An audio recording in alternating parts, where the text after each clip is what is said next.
Kevin. Okay, good.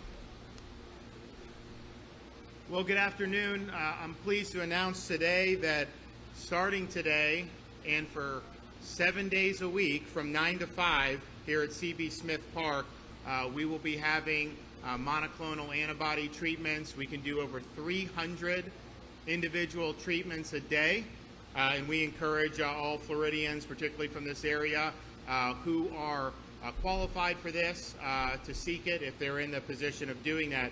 Now, we have in Florida vaccinated close to 4 million senior citizens.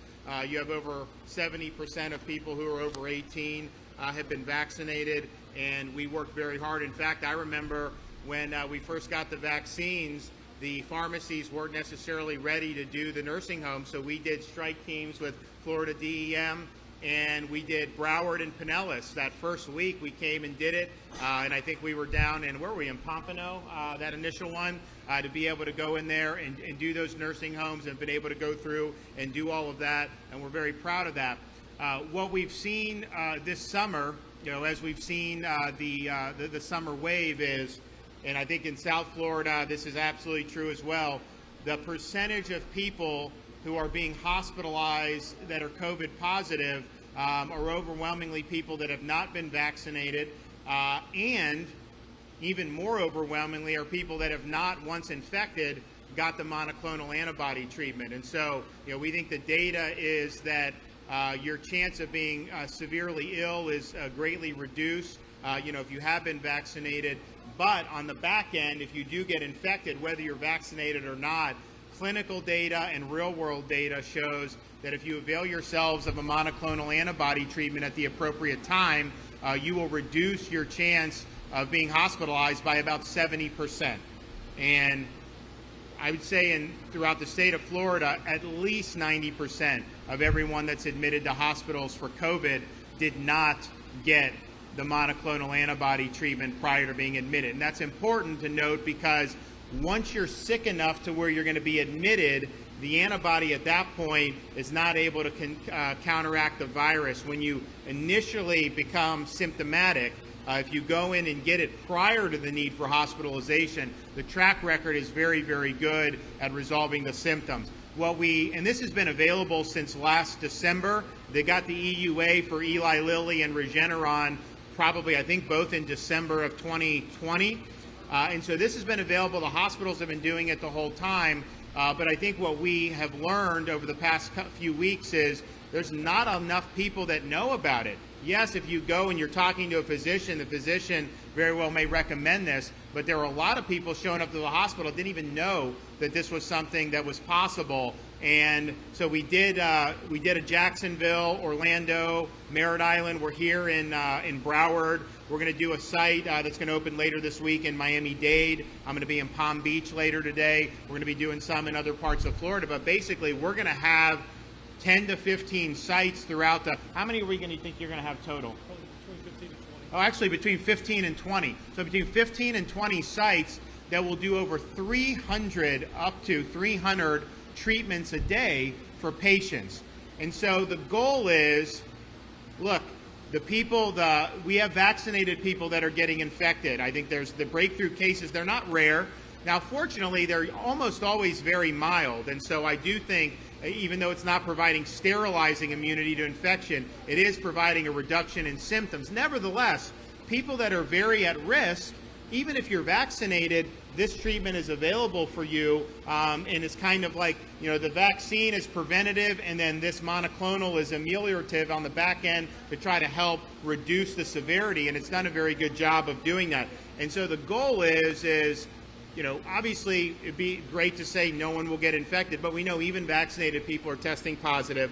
So once that happens, the goal is to get people to just have a swift recovery without needing to go into the hospital. And obviously, if you're reducing hospitalizations and hospital admissions, you're going to obviously be saving lives as well. So reducing the number of people that need to be admitted to the hospital, the more people that avail themselves of this treatment, you will absolutely reduce the number of people who are doing this. So this is going to be 7 days a week. There's a standing order in place by the Surgeon General that if you qualify, you can come. you don't even necessarily need a prescription because of that standard standing order. So who are the people that are most at risk?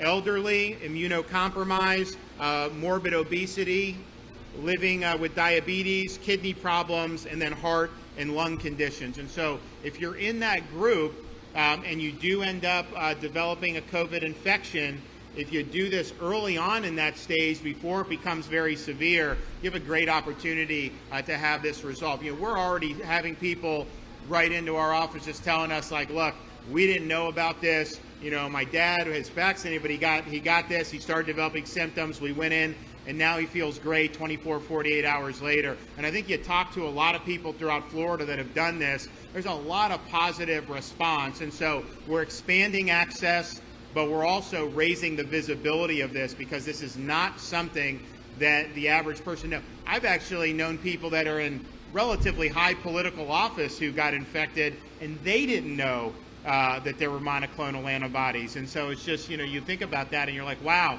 this should have been something that we would have known. It's important to point out because there's so much nonsense that gets put out there. There's a lot of misinformation put out, unfortunately, you know, by a lot of corporate press. This treatment for patients is free. You come in and you get it. Do not let anyone tell you that you're going to be charged thousands of dollars. That is a lie. That is a lie that is being disseminated for political purposes to try to dissuade people from seeking life-saving treatment. And honestly, that's reprehensible. This whole Regeneron was purchased outright by the federal government in 2020. They bought the whole stock, lock, stock, and barrel. So whatever Florida's bringing down, the state of Florida is not paying anything for, and then whatever a patient gets, the patient is not paying anything. And so please do not be dissuaded thinking that they're going to charge you $2,000 or $1,500 or whatever. That is complete garbage. And I hope people are very clear on that going forward. So this is going to be 7 days a week. We think that that's important for everybody. And this is one of the tools in the toolbox. It's been an underutilized tool. Many of the health systems have been doing a great job, but I think the public awareness has been lagging. We're doing a good job. I think more people are now asking about it. And now you're going to have in most of the major communities throughout Florida, you know, hopefully by the end of the week, you're going to have the ability to go in and to do over 300 patients a day. You know, that's a really big deal. So we're proud of what the Division of Emergency Management's been able to do. We had been talking with hospital CEOs. We did a roundtable a few weeks ago. They were talking about the positive effects of this. They also told me that some of the patients being admitted didn't know about it or weren't seeking it. And so then we did a public event at Tampa General to talk about the success they've had. And then we said, you know what, let's just expand this, because if we can end up doing some of these treatments through these sites, that's going to take pressure off the hospital admissions. And I know the hospitals are doing this as well, but they've obviously been dealing with a lot this summer. So wouldn't that make sense? And I think we've gotten a great response, and so we're going to continue to do it. So I want to thank DEM for what they've done. And again, this will be 7 days a week here at CB Smith Park. There'll be an announcement in Miami. There'll be one Tropicana opening later this week, and that will be something I think will be very beneficial. And the Miami hospitals have done a good job of applying this treatment as well. This supplements those efforts, which we're happy to do. Okay, so we're going to hear from Kevin, and then we'll hear from Ken. Well, Governor, once again, thank you for your leadership on this. What is the Florida Division of Emergency Management doing? We are working with local city and county emergency management agencies to identify low or no cost solutions to bring contract staff in to apply the monoclonal antibody. So that's what the Florida Division of Emergency Management is doing, and we're bridging that gap, making sure that we can keep low, no cost solutions on the table. So again, we want to thank Broward County. We want to thank the city of Pembroke Pines for letting us be here. We're trying to do these in neutral locations so that many hospitals can be serviced by one location. The other thing that I would just want to mention is, again, the governor just said you don't necessarily have to have a referral here. PatientPortalFL.com is where people in this community and across the state can go and register to get an appointment to come here to this facility or any of our other 15 to 20 facilities and get the much-needed Regeneron that they need. Again, patientportalfl.com. Again, Governor, thank you very much for your leadership on this. Okay, Doctor. Thank you, Governor. I just want to quickly share a story. As the Governor mentioned, we're starting to get a number of stories of the success of this program. I really thank the Governor for really expanding this life-saving therapy. So we had a gentleman, 98 years old, a really fascinating guy, really admiring of him. 98 years old, served in World War II. His family tells me he worked on the Doolittle airplane. He worked with the Tuskegee Airmen, did everything right, got fully vaccinated, but unfortunately needed to get hip surgery. And after hip surgery, he was in getting rehab, and unfortunately came down with COVID. Now his family is really well informed, and they learned about this monoclonal antibody therapy that could help save their dad, but they were having trouble getting it. They had trouble because he had surgery, it's hard to move him, transport's an issue, so they reached out to the governor's office. And within 24 hours, we were able to get, thanks to the governor, one of these strike teams to him, treated him with this life-saving therapy, and at that same facility, treated several other folks with this life-saving therapy. So I just want to briefly talk about vaccines and monoclonal antibody to clear up some of the misconceptions out there. The vaccines are preventative. They're clearly one of the best tools we have in medicine to give you long-term protection against severe illness and death from COVID. And the vaccines have been widely available for all eligible Floridians, for anyone who's wanted for months now. And if you're not already vaccinated, certainly I encourage you to go get the vaccine to get that prevention. But once you become sick, either because you're not vaccinated and you get sick, or because, like this gentleman, you're elderly and the vaccine's starting to wear off on you, you get sick, we need treatment now. Not just prevention, treatment. And that's where the monoclonal antibodies come in. So we want both. We want the vaccines to prevent you from getting severe illness, but if you get sick, we want the monoclonal antibodies to keep you from getting really sick, dying, or ending up in our hospital. Thank you very much. And also, to point out, so there was the Eli Lilly that was also approved. We're doing Regeneron. The Regeneron is found to be effective against Delta, the Lilly not so much, and so I think most physicians with Delta being the dominant strain are going to be recommending the Regeneron, and so that's what we're bringing down. I also just want to say that so much of what goes on, well, with almost everything, but certainly with COVID, there's always people trying to push political agendas, partisan narratives, regardless of facts, trying to gaslight people, trying to pursue their own interests, even if it's not going to be helpful for people, even if it may dissuade someone from seeking a life-saving treatment. And this is no place for those phony narratives, for political posturing, or for partisanship. This has been available for a long time. It's a widely recognized treatment for people that have early-stage COVID-19. Again, the state of Florida isn't paying for this. The patients aren't paying for this. This is something that the federal government bought out very early on, and it's available and it's effective. It's not mutually exclusive for doing other things. But the fact of the matter is, if you have high prevalence and you have people who are coming down with COVID, what are their options? And this early treatment is the best option. And even a lot of people, who are trying to, play politics with this have previously acknowledged that this is something that's very effective. So let's just get real here, and let's be honest about facts, and let's not try to pursue partisan agendas that may have the effect of dissuading somebody from seeking a treatment that could potentially not only keep them out of the hospital, but could actually save their lives. With that, I'll take a couple questions.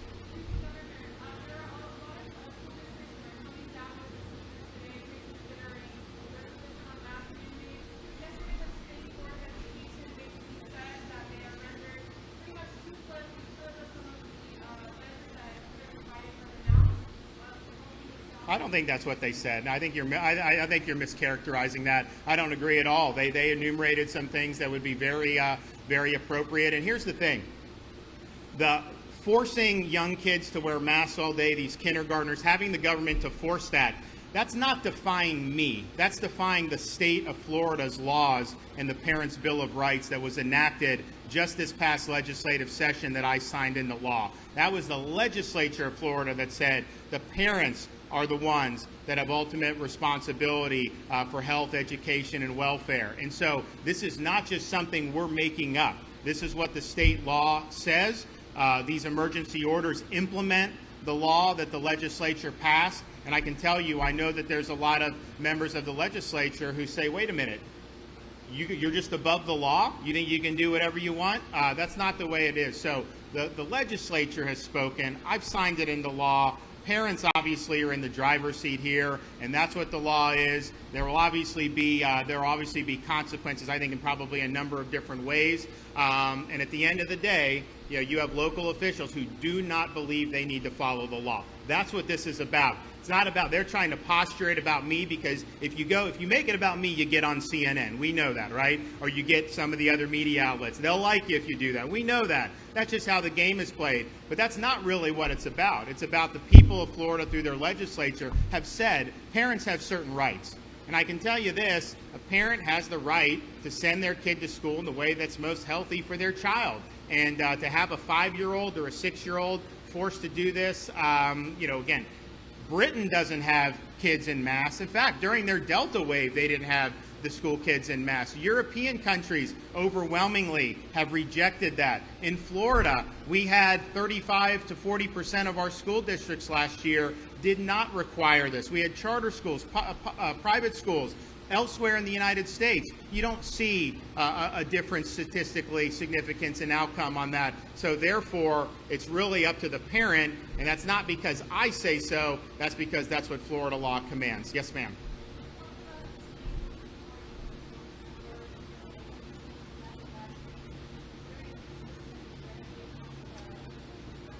I'm not sure what you're talking about, so you'd have to give me some more clarification. Yes, sir.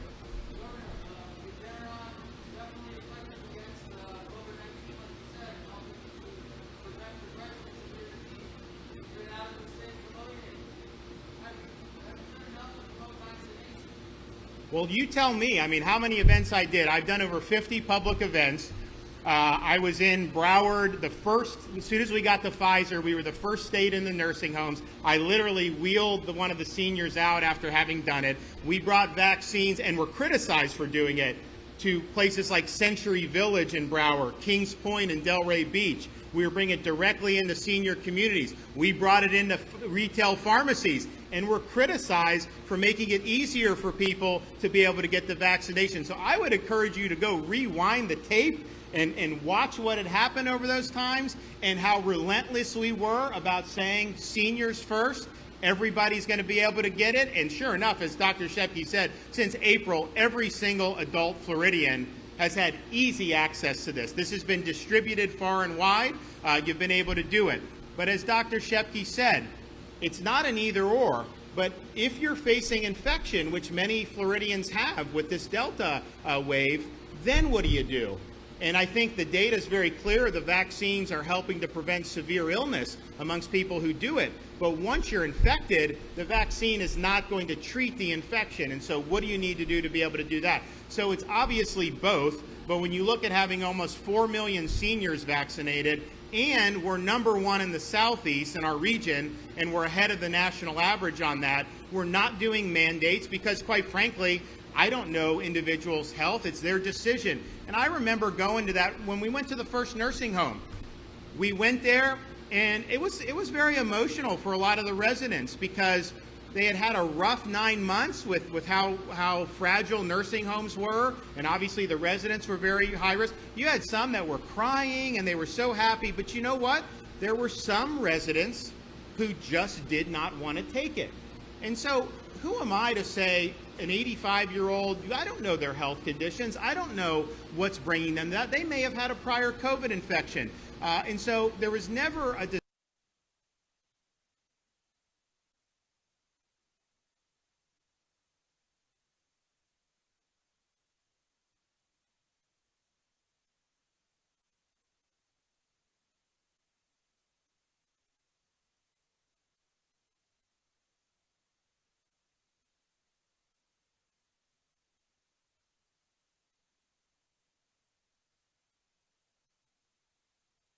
said this is positive if you're taking it appropriately. Even the Biden administration, they're all in on this. They've been promoting it.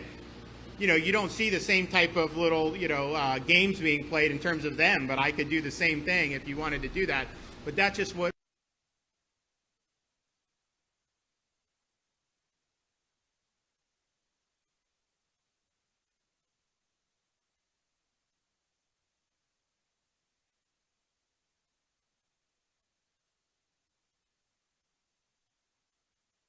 administration, they're all in on this. They've been promoting it. You know, you don't see the same type of little, games being played in terms of them, but I could do the same thing if you wanted to do that. But that's just what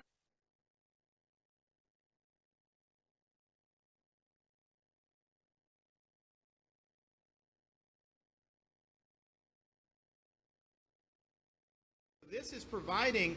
Really, it's turbocharging their immune system and the antibodies that are able to respond. So it's been very, very effective. Now more and more people know about it, and I just hope that the message is put out very, very clearly and accurately. This is free to every Floridian who qualifies and wants to avail themselves of it. It's free to the state of Florida. That's just the reality, and it's something that, if done early, will absolutely stand a great chance of keeping you out of the hospital. It also can be used, incidentally, not just to treat a COVID infection, but actually it's been approved for emergency use for vulnerable people to use as a prophylaxis. So, for example, if you have an infection at a nursing home, you can then have, our teams can go in and they can provide the treatment to the nursing home residents even if they have not tested positive. And so it's being both in terms of the initial treatment but also as a prophylaxis. It's approved for both of those things, and I think that that's very important. So what you're going to see what you're seeing now with the nursing home strike teams, there's an issue in the nursing homes. You know, we have able to go in and we're able to give this and offer this to folks. And again, this will be, our vulnerable population is overwhelmingly vaccinated, and you're still seeing positive cases. And so it will be applied either way.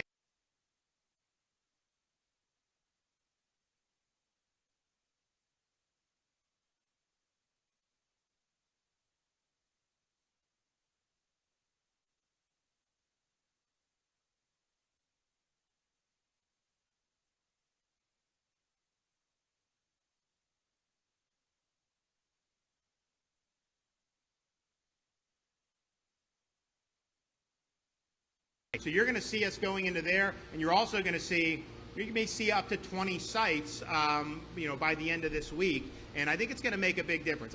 What I can say is this: if you're in these high-risk groups and you're following, and as soon as you develop symptoms, if you come do this, you will absolutely see over the next couple weeks a decline in hospital admissions. And at the end of the day, if somebody gets infected and they have a mild